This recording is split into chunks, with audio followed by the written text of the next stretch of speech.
this patient from India, a very brave girl. Hello, Kajan. She's teaching me that there's more to life than what you see. You are the doctor, they say, who can work miracles. Here we go. I can see you. You've performed, I believe it's over 55,000 surgeries. What are you most proud of? Millions of patients have their eyesight restored. I'm so grateful as an immigrant that I found freedom, faith in this country. Thank you so much for joining us for this episode of One Nation Under God. I'm your host, Adrienne Bankert. You know, there are new movies out all the time, and this next film is sure to give you chills. It's a film titled Sight, and it's based on a true life story of an immigrant from China who came to America with only $50 in his pocket, only to become one of the world's leading eye surgeons. And again, it's all a true story. And wait till you hear what this man has accomplished in his lifetime. Many people would only dream of what this man has done. And it really is a film that proves that statement we've heard so many times true, that seeing is believing. I want you to welcome with me our guest today, Dr. Ming Wang, and the actor who plays him in the movie Sight, out now, Terry Chen. Thank you both for joining us. Thank you. Thank you. Okay, so I have a question for you, Dr. Wang. I want to get to your remarkable history, but first, is it true that Dolly Parton, Nicole Kidman, Kenny Chesney are your patients? Yes, and more of those star patients. Yes, I've been privileged to take care of those folks. I mean, I learned that and I thought, way to bury the lead. You know, I wanted to see that in some of these press materials because, to come from where you came from, and I want to ask Terry, what attracted you to this project, and maybe just kind of give us an overview of what the movie is about for those who've never seen the trailer.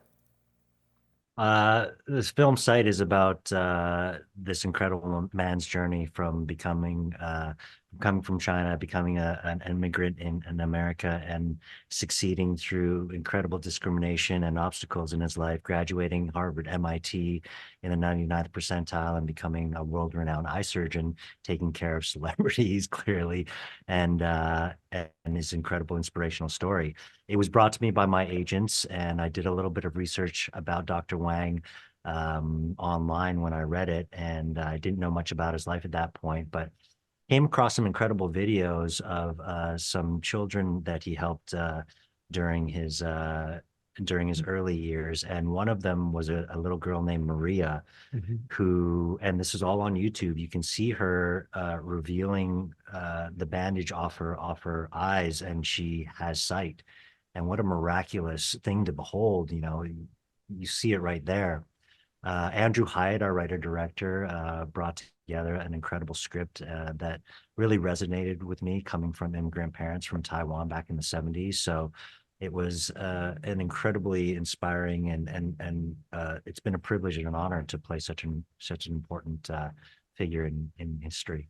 And Terry, you say that you'd never heard his story. I had never heard this story either, Dr. Wang, and I think it's one that all of us should have learned in school. It should have been required learning to hear your true story. So one thing that I have this burning question about is that in current events, we hear a lot about China, we hear a lot about communism, but very few of us, without doing a lot of research, actually know what communism looks like. Can you just share what your life was like in the 1960s? Sure. The film Sight is through the lens of 8-year-old, 14-year-old myself, seeing what happened in the 1960s and 70s in China, in a period what they called Cultural Revolution. For 10 years, from 66 to 76, the government shut down all universities and colleges of entire China and forcefully deported every single high school graduate to some of the poorest part of the country and condemn each one of us a life sentence of hard labor and poverty. And during the 10-year period, by shutting down all universities and colleges, they sent away to labor camp 20 million high school graduates. That's amazing. And I encountered that in mid-1970s. 1974, I was 14. I finished my 9th grade. I was a straight student. I studied really hard, but that made no difference. I was going to be sent away to labor camp, just like 20 million others. I mean, that's a whole generation or more Yes. lost because of communist policies, which, again, when you're someone who lives in America, you can't even comprehend why they would do something this horrendous. Your family, you tried to save yourself, right? By learning how to dance, by learning Right. how to play an instrument. Is that correct? Yes, because my parents found out that if I could play an instrument like a Chinese violin, erhu, E-R-H-U, or dance, I might be getting to what they call government song and dance troupe. By doing so, I may be able to avoid being sent away to labor camp. It's interesting now, these days, I still play the instrument, I still dance, and people say, oh, Ming, it's nice to have these hobbies. And I said, I didn't learn as hobbies. I learned it to survive. Honestly, I've watched some of the footage, and to think that such a challenging past, I mean, some people were never heard from again after being deported to these labor camps. And to know what you're doing now, that you're a competitive ballroom dancer out of something you did just to stay alive, just to have a hope of a future. It's, before I get too far ahead of myself, how would you say to someone, who's watching some of the news that we see about China, what would you say about the danger of communism, just in a practical sense, to democracy and to liberty today? Yes, I take care of folks with vision problems every day. That's my job. You know who appreciate sight the most? Those who used to be blind. Who appreciate freedom the most? Those who used to not have freedom. Sometimes people say, why should I see this film Sight now in America today? The reason that everyone should see it is because human nature, we do tend to take things we always have, such as freedom, for granted.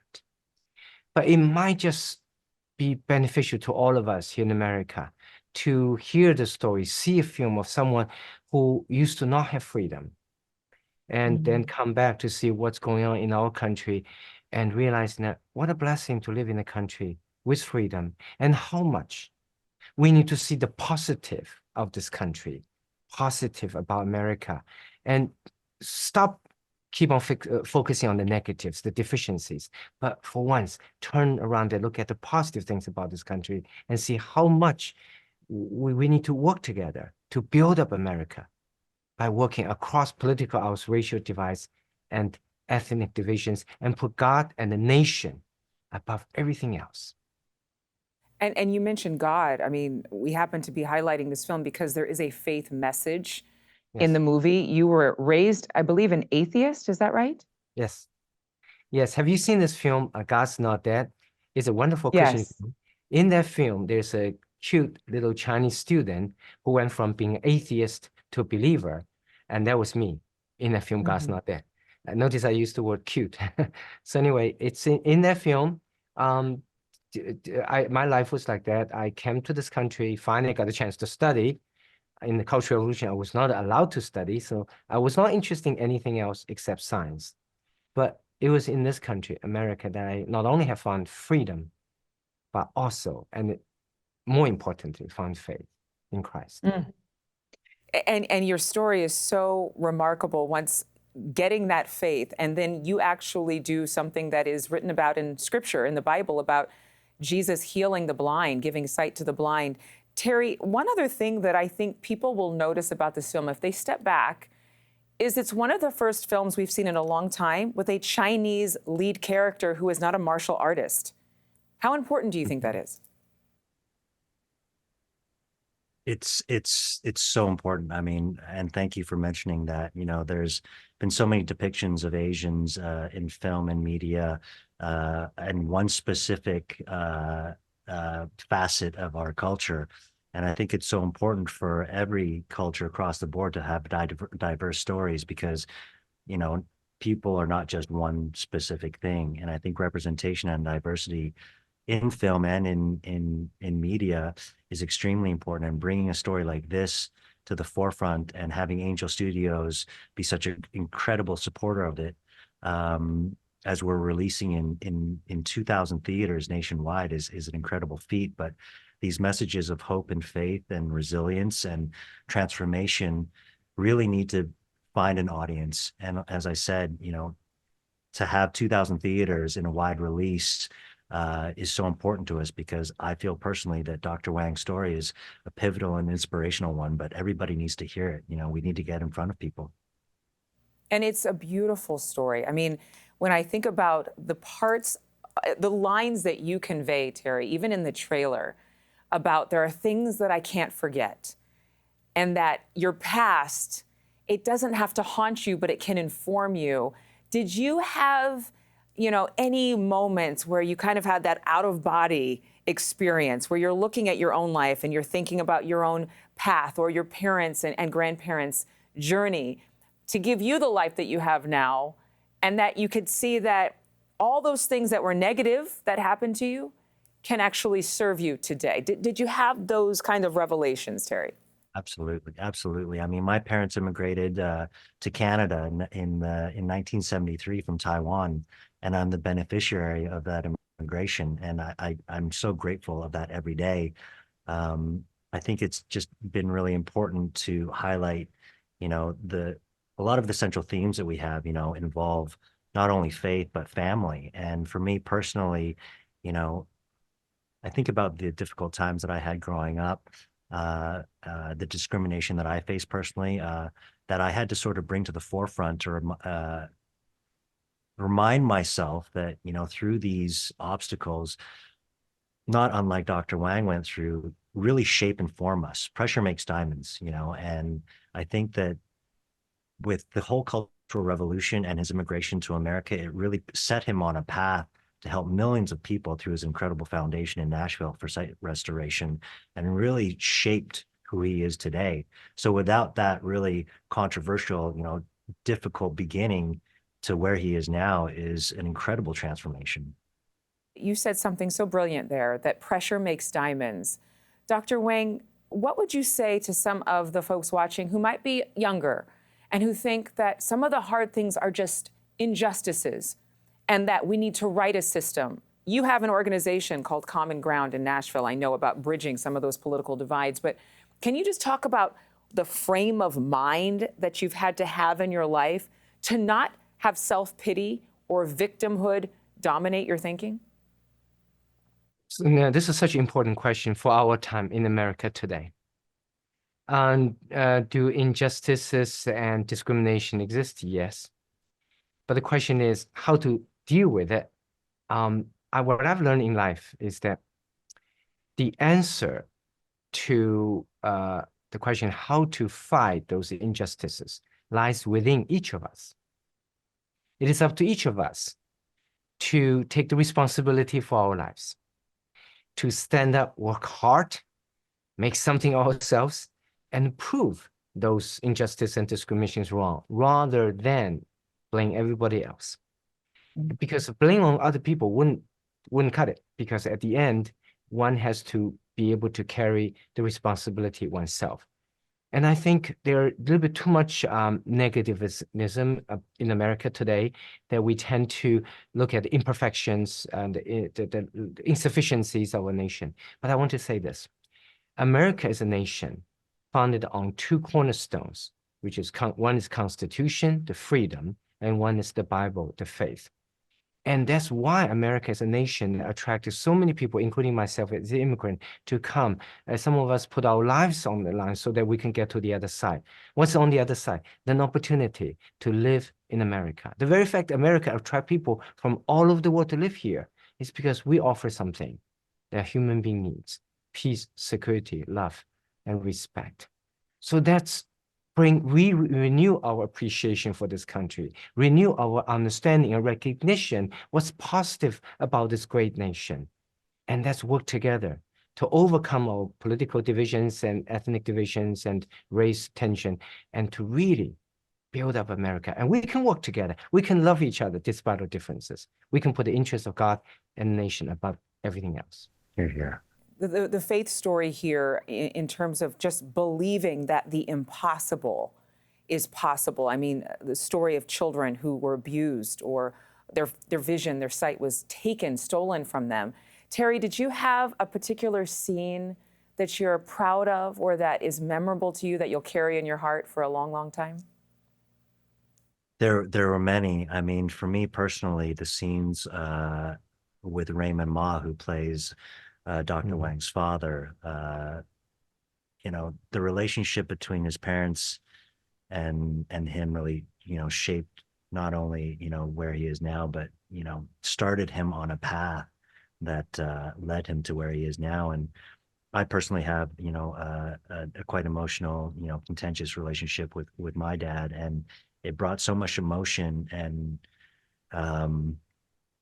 yeah, it brought a lot of emotion up. It's bringing up emotion right now about it. But those were sensitive scenes because we were trying to convey something authentic, and having Dr. Ming Wang on set with us every day, I really leaned on him, and we had really frank, you know, deep conversations about, you know, relationship, faith, perseverance, while we shot this in 2021 during the pandemic. So we had quarantine time and different off time to engage with each other about these deep, meaningful topics. So it was such a privilege. In our own families, people are locked up and they're not able to express themselves freely because of so much pain and the wounds of the past. Do you believe, Terry, that working on this movie restored some faith or made you more open to faith in different ways? Even though this was a professional job, and I understand that, but I always wonder when you do a story like this, how it impacts you personally. Thank you for asking that question. I am on my own spiritual path and spiritual journey. I'll tell you about one story while we were filming this. I have a young son who had just spent 4 months in the NICU. He was born 3 months premature. Wow. And at the time of the production, we had received a diagnosis from the doctors. Because he was in an incubation tank for 4 months, they pump it full of pure oxygen. And what that pure oxygen does to the retina is there's a potential of it detaching. So how serendipitous, you know, I'm working on a feature film with a world-renowned eye doctor, who basically put me in touch with the nation's leading pediatric ophthalmologist. And he was able to give me some knowledge, and knowledge is power, and made me feel much better about the situation, because as a parent, all you want to do is, you know, be able to help your child if they're sick or in the hospital. And at that point, you know, I just felt so helpless. You know, I didn't know what to do, didn't know who to turn to, didn't know what was going on. And thankfully, through the efforts of Dr. Ming Wang, he was able to, you know, give me some information and made me feel better about the situation and understand my son's situation better. My son's come through it, you know, 100% healthy. He's doing amazing. Oh, but it good. was a very, you know, scary time for me. And I was just so grateful for Dr. Wang's input and his time and generosity.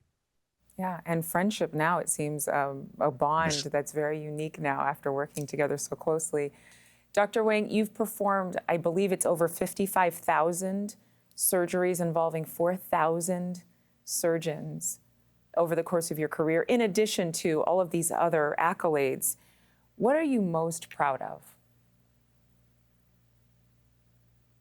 I think I'm most proud of the development of the technology, the amniotic membrane contact lens, which I spent my lifetime developing.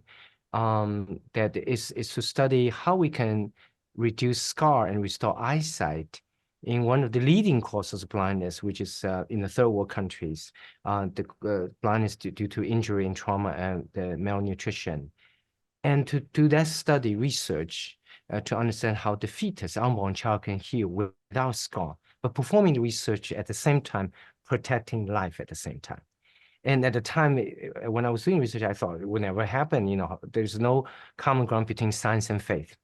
But fortunately, I remember as a believer, I resort to God and I prayed and I said, is there a common ground between science and faith? And through lots of prayers, and eventually an idea emerged that maybe I don't have to touch any part of the unborn child, but the membrane, the amniotic membrane surrounding the unborn child. Maybe that could give us the source of a tissue that reduces scar in patients. So I started my research, eventually developed the amniotic membrane contact lens. Then I said, well, did I really invent the amniotic membrane contact lenses? I concluded I didn't, because I didn't invent the placenta. I did not invent the amniotic membrane. God did.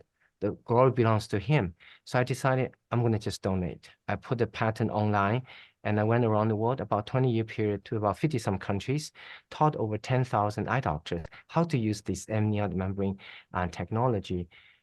Today, the amniotic membrane contact lens, which the movie cited describing, is now a $5 billion industry. And Wow. doctors from nearly every nation are using it now. Millions of patients have the eyesight restored. And sometimes friends say, oh, Ming, you're stupid. You didn't make any money in the process at all. I said, no, I'm not stupid, because two reasons. One, I'm so grateful as an immigrant that I found freedom, faith in this country. I came to this country with only $50. It's my way of thanking America and paying what I can, paying back to this country as an immigrant who benefited from the wonderful freedom that America has offered. But also, it's a answer to God's calling, because God wants me to use my long, hard-earned skills to help those who need the most help, which are blind orphan children. So it's a duty as a Christian to share what we have. I'm telling you, I did not know your story. And every time I hear parts of it, I'm more inspired by what you've done. An amniotic tissue from the amniotic sac of a pregnant woman turned into a contact lens. And that is a point in the movie that's going to be addressed. Both of you, it has been an honor to have a conversation with you. I want to thank you for the time. I wish you only the best success in 2024 and beyond with this film that is out now. Any final thoughts? First, I'll start with you, Terry. Any final thoughts? I just hope that audiences come out and see this incredibly inspiring film about Dr. Ming Wang, and go home and further this conversation of diversity and representation, and about family as well. You know, it's an incredibly intimate portrayal of a man that I think we all need to give credit to and give awareness to, because he's helped so many people around the world. I love it. And I think that it's beautiful to see the backstory and to go back in time in the movie to those early days, Dr. Wang, of your life story, and then to fast forward to when you perform some of these remarkable, and one could say, do you call them miracle surgeries? Yes, it's a miracle from God. Isn't sight one of the most important senses as human beings, the loss of which is the most devastating? And sight, the movie, is give us a vision to allow us, to help us see beyond the challenges we face in life, to point out the fact that each of us have not only physical sight, but also, and just as perhaps more importantly, emotional and spiritual sight. We need to recognize that each of us as human beings need to see beyond ourselves, and therefore to help those who need the most help. Perfectly said, Dr. Ming Wang and Terry Chen. Thank you both for being with us on One Nation Under God. Thank you, Adrian. Thank you. You can watch the movie Sight, out now in thousands of theaters across the country, compliments of Angel Studios. Thank you so much for watching One Nation Under God. Remember, we have new episodes every Thursday, 3 p.m. Eastern Time, right here on NewsNation's YouTube channel. And check us out across all of NewsNation's cable and local stations. See you next time. Thanks so much for watching. Go to joinnn.com to find NewsNation on your television provider. And don't forget to click the red subscribe button below to get more of NewsNation's fact-driven, unbiased coverage.